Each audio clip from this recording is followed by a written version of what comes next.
The night was dark and the sea was rough.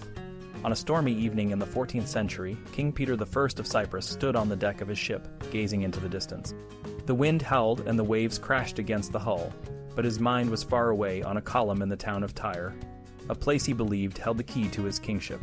Peter had just ascended to the throne after the death of his father, King Hugh IV. But his claim to the throne was more than just a title. He believed, as did his ancestors, that to truly be the king of Cyprus, he needed to be seated on a special column in Tyre. This column, he thought, was a relic from the days when the Lusignan family ruled not just Cyprus, but Jerusalem as well. It was a piece of history that connected him to a grander legacy. However, the Sultan of Egypt, al-Malik al-Nasir Hassan, had other plans.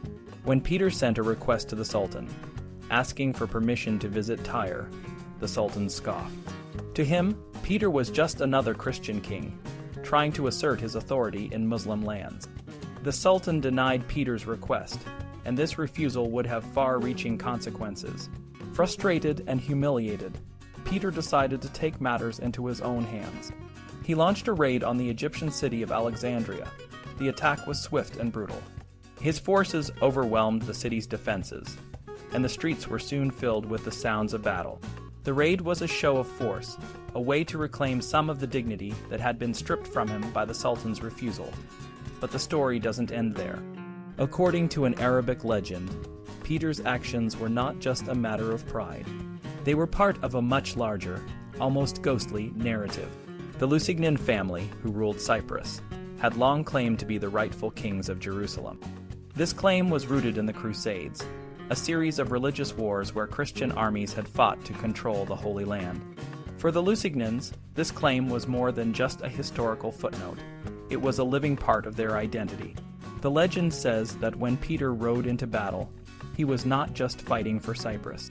He was fighting for a dream of a united Christian kingdom that stretched from the Mediterranean to the Jordan River.